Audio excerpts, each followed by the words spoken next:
거기에 큰 무리가 주님과 함께 가고 있는데 주님께서 돌아보시며 그들에게 말씀하시기를 만일 누구든지 내게 오는 자가 자기 아버지나 어머니나 아내나 자식들이나 형제들이나 자매들이나 참으로 자기 생명까지도 미워하지 아니하면 그는 내 제자가 될 수 없느니라.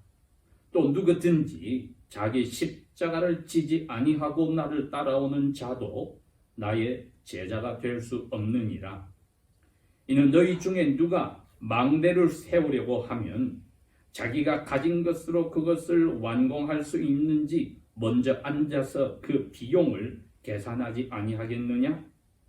그렇지 못하여 그 기초만 놓고서 완공할 수 없게 되면 그것을 보는 자가 다 그를 비웃기 시작하여 말하기를 이 사람이 공사를 시작하였으나 완공하지를 못하였도다 하리라.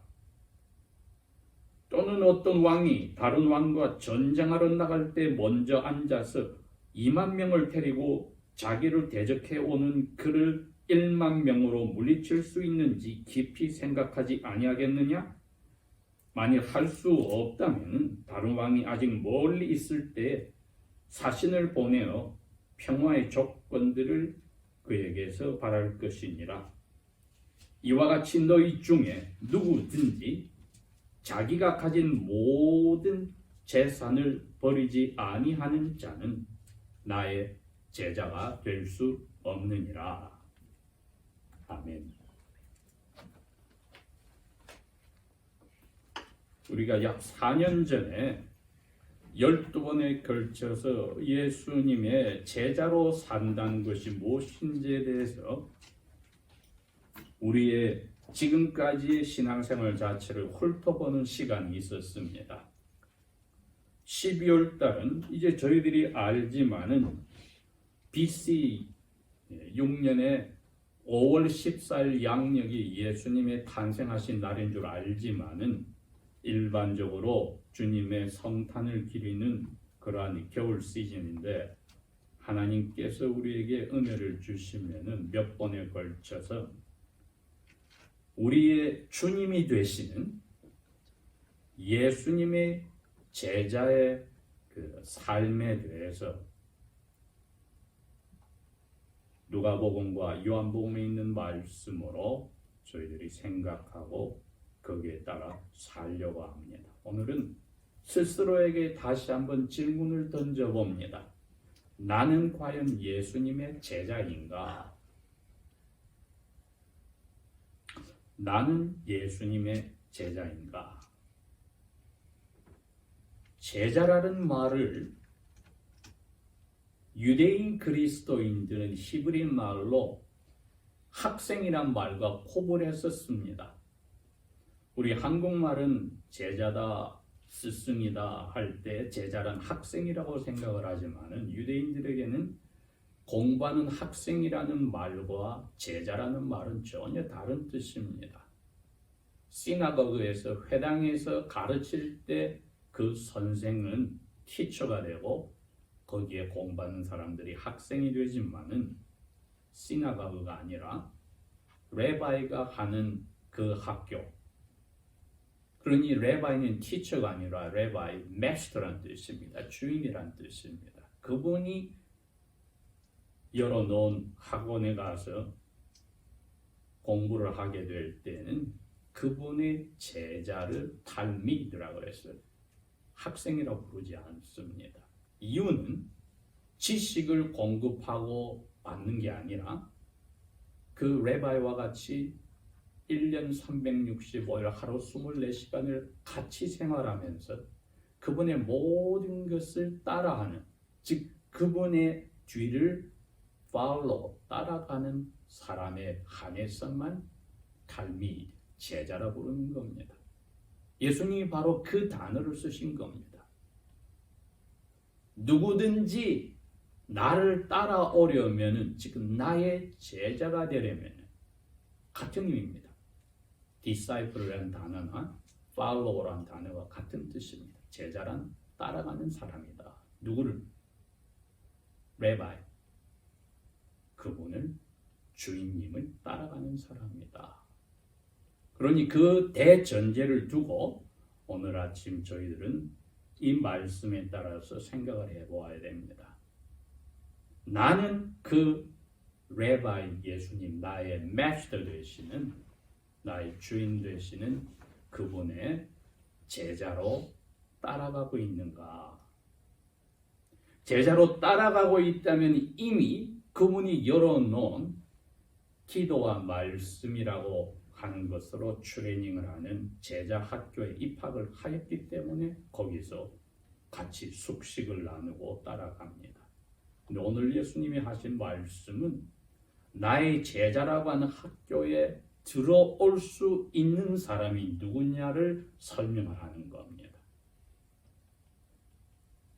그런 점에서 지난 근 2000년 동안에 신약 시대의 하나님의 언약 백성들은 이 질문을 스스로에게 던져보아야 합니다.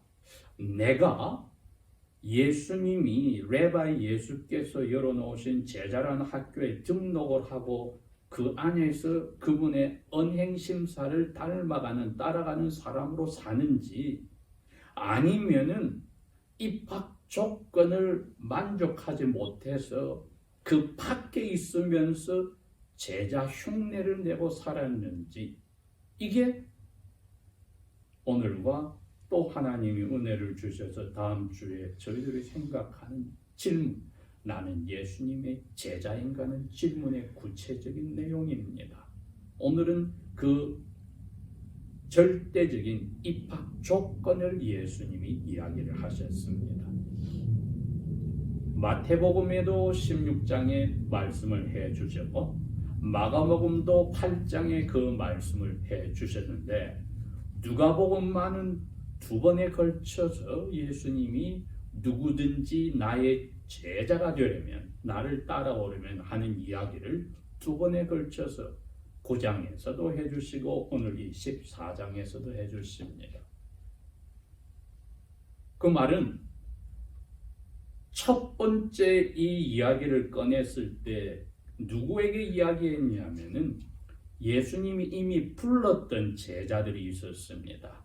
찾아가셔서 나를 따라오라고 명령하셨을 때 글자 그대로 나의 제자가 되라고 follow me, 나를 따르라고 하신 말이 나의 탈미드가 되라고 하는 명령에 순종한 사람들하고 같이 십자가에 달리시기 한 6개월 전에 이스라엘의 가장 북쪽 경계에 있는 마운트 헐몬에 올라가서 모세와 엘리야와 함께 구름 속에서 자신의 고통과 돌아가심을 이야기하는 그 변화산상에서 내려왔을 때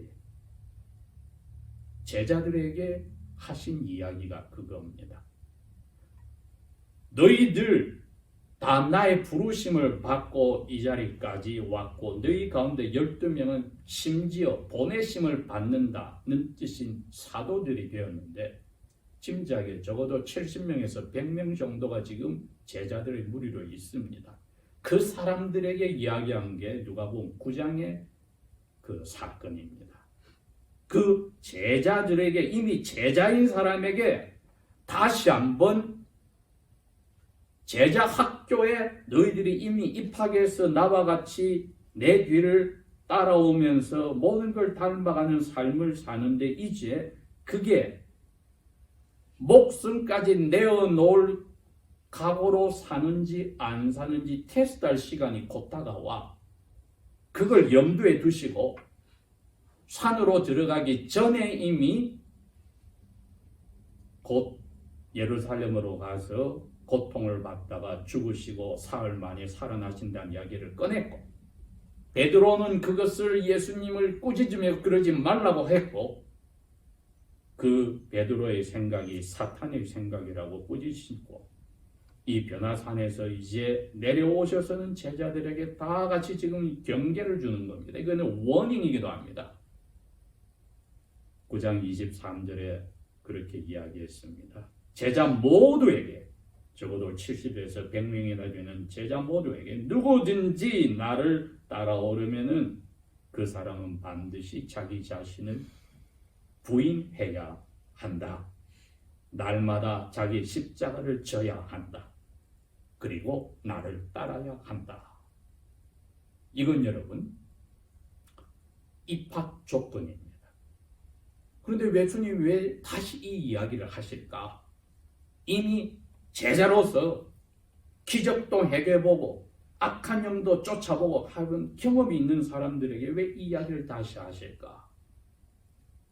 너희들이 조만간 다가올 그 위험한 유혹의 시기에 견딜 수 있는 길, 마음을 다시 한번 점검해보는 길을 내가 주는 거야. 아니나 다를까 6개월 후에 어떻게 됐습니까?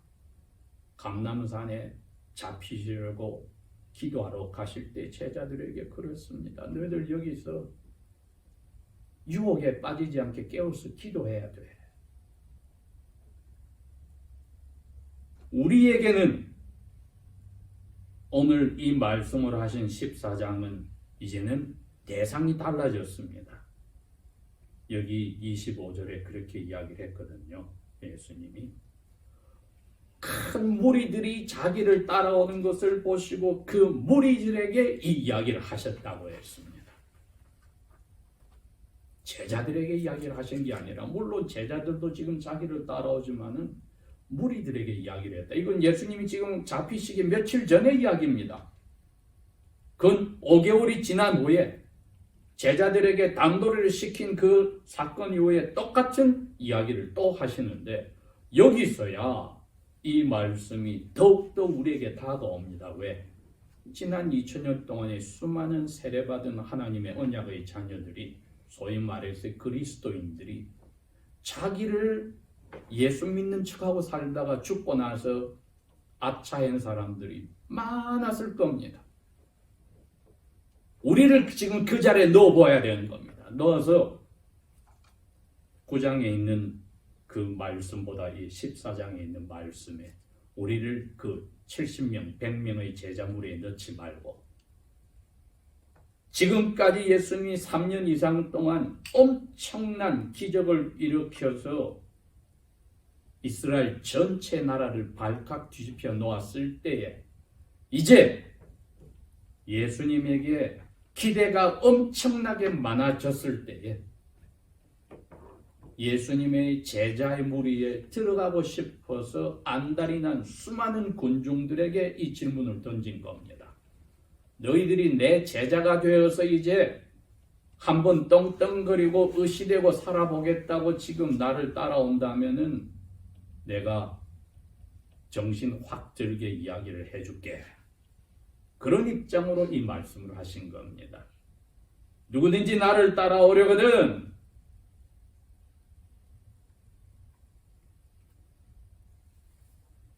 이게 오늘 본문에 있는 말씀입니다. 큰 무리들에게 자기 아버지, 보통 유대인의 가정에서 제일 권위를 가진 분이니까요. 자기 어머니, 자기의 아내, 그리고 자녀들, 그리고 형제들, 자매들, 물론 자기 자신의 생명까지 미워하지 아니하면은 제자라 될 수가 없다. 이건 사탕 발림으로 예수님을 주인으로 섬겨라고 꿰는 게 아닙니다. 예수 믿어서 만사형통하십시오 하는 꿰임이 아닙니다. 그 후에 예수님이 이야기를 하셨어요. 두 사람을 이야기를 들었으면, 하나는 평민 중에 한 사람이 타워를 하나 세우려고 사람들에게 큰 소리 쳐놓고 기초를 다 파서 시작을 했는데 쌓다가 돈이 떨어져서 중간에 그만두면 그것처럼 부끄러운 일이 어디 있겠느냐? 그러니 타워를 세우기 전에 앉아서 다 비용을 계산해 봐야 되지 않니? 어느 나라의 왕이 상대방의 나라의 왕이 2만 명의 군대를 데리고 쳐들어온다는 소식을 들었을 때에 무조건 싸우겠다고 1만 명을 데리고 가기 전에 앉아서 1만 명으로 저 2만 명을 이길 수 있을까 계산을 해봐야지. 자신 없으면은 평화 사신을 보내어서 조건을 내서 평화 전략을 맺어야 되지 않겠어? 1만 명과 백성들의 생명이 왔다 갔다 하는 중요한 자리가 될 수 있고 평범한 개인의 명예가 왔다 갔다 하는 자리가 될 수 있는 것만큼 더 중요한 것이 너 생명을 걸어 놓아야 되는 비즈니스야. 이게 나의 제자가 된다는 것은. 지금 으쌰으쌰해서 예루살렘으로 가는 길에 다 따라가면은 내가 너희들을 구원해주는 로마 제국에서 건져주는 왕이 되고 너희들은 큰 소리 치는 그 자리가 아니야. 이거는 예수 믿어서 만사형 동안 자리가 아니야. 너 목숨을 잃어버리는 자리야. 지금 70년 100년 된 내 제자들도 이미 6개월 전 5개월 전에 그 경고를 받았어. 그런데 너희들이 늦게 나에게 와서 제자가 되겠다 하면은 나는 정신 차리고 이 이야기를 해줄 거야. 우리에게 이 학교에 입학하는 조건을 그 무리들에게 이야기했듯이 오늘 물어보는 겁니다. 너는 그 입학 조건을 가져서 어드미션제를 받았어? 지금 학교에 들어와 있니? 아니면 들어온 것처럼 착각하니? 이건 절대적인 조건입니다. 이게 안 되면은 입학 자격증을 주지를 않아요. 아무리 학교 울타리 밖에서 제자들하고 똑같은 생각을 하고 행동을 하고 옷을 입고 하더라도 멀리서 레바 예수님을 쳐다보아도 그분의 탈미 제자는 아닙니다. 예배당 문턱이 다를 정도로 왔다 갔다 하고 모든 사람이 깜짝 놀랄 정도로 선교 생활을 했고 자기의 모든 것을 바쳐서 열심을 내고 하였다 할지라도 심판날에는 예수님이 그럴 거 아닙니까? 나는 너를 알지 못하노라. 이 악한 종아. 왜? 예수님 제자라고 사기를 쳤으니까요. 일생을. 그뿐 아니라 자기를 따라오는 사람까지 불의 호수로 이끌어가는 자리에 가버렸으니까요. 그래서 오늘의 일부는 나는 예수님의 제자인가는 질문에 대해서 오늘 예수님이 이 다른 무리에게 하신 말씀을 우리에게 던져서 내가 이 입학 조건이 다 패스가 되어서 학교에 있는지를 돌이켜보고 점검을 하는 겁니다. 입학 조건이 자기를 부인한다. 이것은 마태복음 16장 24절에 나오는 이야기입니다. 제자들과 무리 전체에게 이야기하였습니다. 자기를 부인한다는 표현을 오늘 이 14장 누가는 이렇게 설명을 해 주었던 겁니다. 풀어서 한번 봅시다, 여러분. 자기를 부인한다는 것은 자기와 관계되어진 것이 제일 중요한 게 무엇보다도 사랑과의 관계니까 그것이 노해져야 된다는 겁니다. 그럼 갑자기 부모님에게 엄마는 내 엄마 아니고 아버지는 내 아버지 아니에요. 그런 사람이 예수님의 제자가 된다는 게 아닙니다. 예수님과 아버지가 딱 두 분이 나에게 왔을 때 예수님은 A라고 이야기를 하고 아버지는 A-라고 이야기를 할 때 우리가 둘 중에 하나를 해야 돼요. 그때는 아버지를 hate하고 예수님을 순종하는 것을 예수님은 love란 말을 쓴 겁니다. 그게 안 되면은 아버지 눈치 보고 어머니 눈치 보고 내 형제들 눈치 보고 자매들 눈치 보고 가까운 친구들 친척들 눈치 보다가 예수님이 A라고 하신 데 대해서 예수님 다른 사람을 생각해 보면 제가 A- 정도로 비슷하게 하면 안 될까요? 그건 불합격입니다. 지금 그 이야기를 하시기 때문에 첫 번째 가장 가까운 나의 그 human relationship에서 인간관계에서 노를 할 준비가 되었느냐? 둘 중에 하나를 우리가 잡아야 할 때. 그게 오늘 예수님이 하신 이야기입니다. 미워한다는 표현이 바로 그런 뜻입니다. 그 다음에는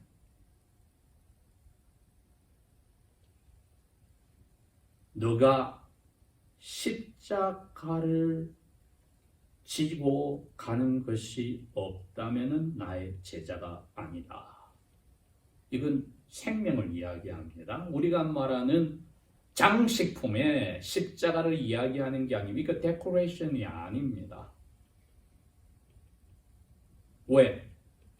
말하는 예수님이나 듣는 유대인들은 압니다. 십자가는 그 당시에 가장 악한 크리미널들에게만 주는 캐피털 퍼니시먼트에 쓰이는 툴입니다. 그게. 그러니 십자가를 너 십자가란 말은 로마 군대가 십자가에 달려 죽일 그 죄인을 그 나무를 지고 가게 하기 때문에 너 십자가를 지어라 말은 너 지금 죄로 죽어서 나무에 달려러 가는 거야. 그런데 나를 따라라 그래. 왜? 내가 그러 가니까. 죽으러 가니까. 너희들이 그거 없으면 제자 입학 조건이 안 돼. 그러니 인간관계 가장 가까운 관계를 끊어버린 것보다 더 중요한 나는 지금 죽으러 가는 거야. 예수님의 제자의 길은 죽으러 가는 학교입니다. 그걸 누가 입학을 몇 명이나 하겠습니까? 입학하는 동시에 분명히 죽으러 가는데 그것도 영광스럽게 장례식에 많은 사람들이 와서 그 율로지 그분에 대해서 살았을 때 훌륭했고 천만에 완전히 발가벗겨서 그래서 어른 남자들만 발가벗겨서 죽이는 것이 십자가 형벌입니다. 어린애나 나이 든 사람이나 여자를 달 수가 없습니다.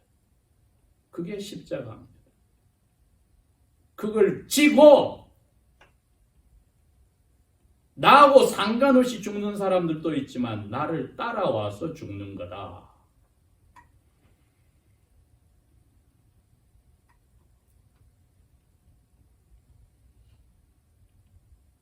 그러니 그걸 준비 안 하면은 넌 이 학교에 입학할 자격이 없어. 어드미션지를 안 줘 너에게. 너의 마음대로 들어와서 다닐 수가 없어. 내 제자의 학교는. 그러나 성경은 구약 시대도 그랬고 신약 시대도 그러고 예수님께서 경고하신 말씀을 잘 기억해야 합니다. 우리가 누가복음 15, 16, 17, 18 읽었으면 압니다. 인자가 이 세상을 심판하러 올 때에 이 땅에서 눈을 씻고 봐도 Can I find a faith on earth? 내가 이 세상에서 믿음 가진 사람 찾아볼 수 있을까? 예수님이 그 big question을 한 겁니다. 그 전멸입니다. 가짜 제자가 10억 명이 전 세계를 덮는다 이 말입니다, 여러분. 예수님 볼 때는 그 10억 명 중에서 믿음을 가진 진짜 제자, 내 학교에 있는 제자가 죽으려고 십자가 지고 내 뒤를 그대로 지금 따라가고 있는 언행심사에서 그렇게 산 사람 안 보이네. 예수님이 예언을 하셨어요, 여러분.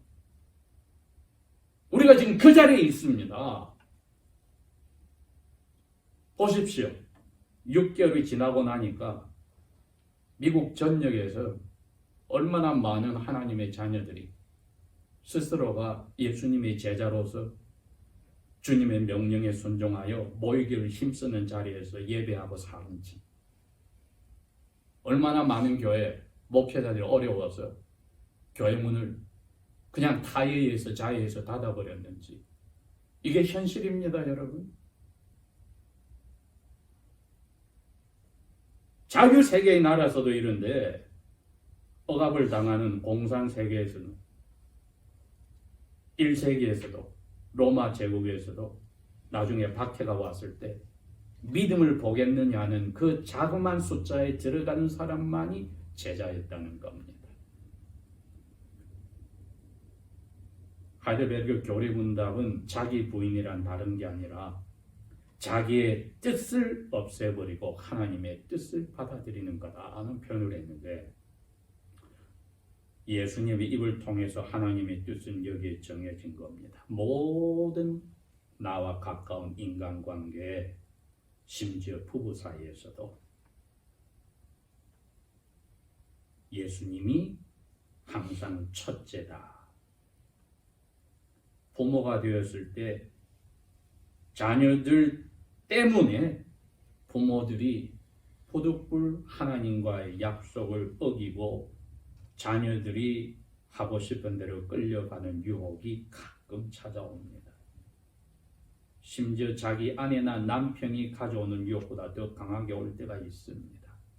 왜? 부부 사이는 피가 섞이지 않았지만 자녀는 피가 섞였으니까 자녀 때문에 신앙의 하나님, 이번 한 번은 눈 감아주세요 하는 자리로 들어갈 때가 있다 이겁니다. 그처럼 그러한 관계도 끊으라고 예수님은 분명히 우리를 위해서 나중에 가짜 제자로 들통이 나서 큰 벌을 받는 자리로 가지 말고 차라리 떳떳하게 위선자답지 않고 떳떳하게 제자를 살지 말고 믿지 않는 사람으로 살아서 불호수에 들어가더라도 벌을 적게 받는 게 낫지 않느냐. 심하게 이야기하면 그 뜻도 되는 겁니다. 왜? 가진 척 한 사람은 가장 큰 징벌을 받게 되니까.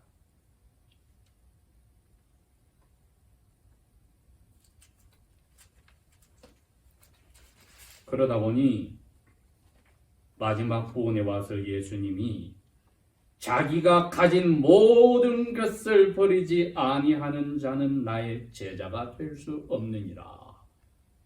이거는 이제 세 번째 남아있는 겁니다.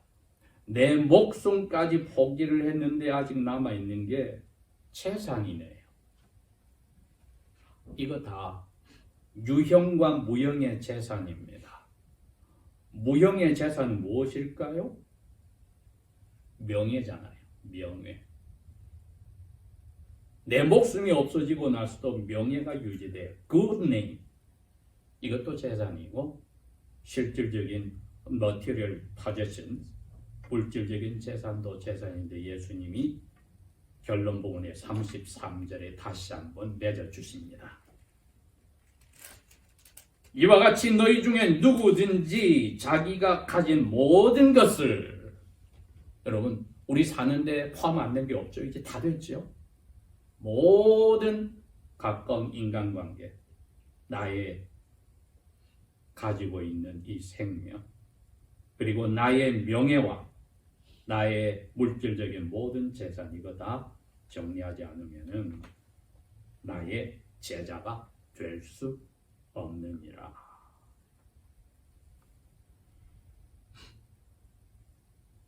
원어의 표현은 say goodbye. 너의 명예에도, 보이지 않는 재산에도, 물질적인 재산에도 빠이빠이 해라. 자기를 따르겠다고 찾아온 젊은 고위 귀족 부자에게 예수님이 똑같이 그 이야기를 해줬던 겁니다. 너 가진 거 다 팔아. 가난한 사람에게 다 나눠줘 버려. 그래서 하늘에다가 너의 보물덩어리를 쌓아놓고 가면 나에게 와서 제자가 되겠다고 나를 따라와.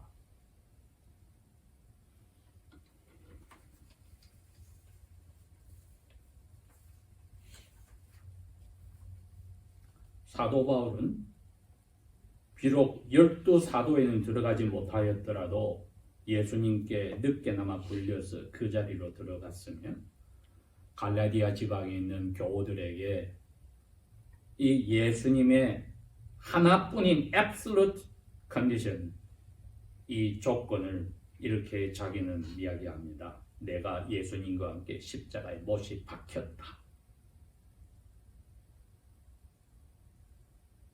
그러므로 지금 내가 사는 게 아니야. 성령께서 내 속에 와서 예수님이 사는 거다.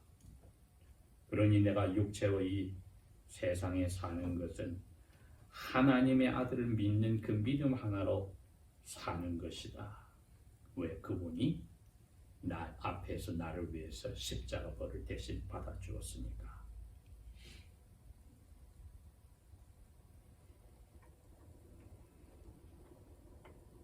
이방인 가운데 루스라고 하는 분이 유대인 땅에 들어와서 자기 유대인 시어머니를 모셨습니다. 시아버지도 돌아가시고 자기 남편도 돌아갔고 젊은 여자임에도 시어머니를 모시려고 유대인의 나라에 이민을 왔는데 그분을 만나서 그 지방의 유력한 나이 드신 노총각 되는 보아스가 그렇게 이야기합니다.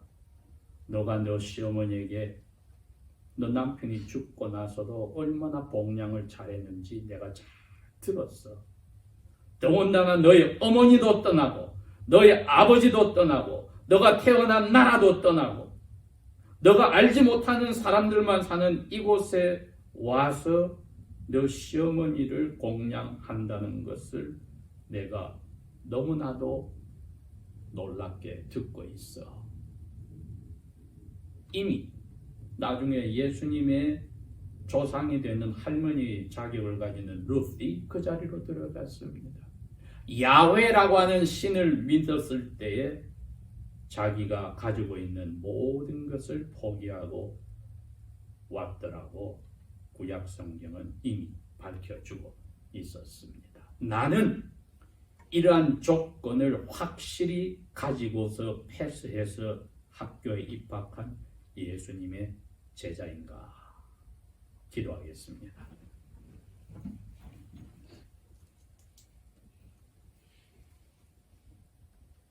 아버지 하나님, 날마다 저희들에게 사랑하신다면 성령을 통하여 이 말씀을 새겨주셔서 제자로서의 죽음의 십자가 지는 삶을 부끄러워하지도 겁내지도 않게 하시고 사랑관계에도 나의 명예도 나의 생명도 가진 모든 것도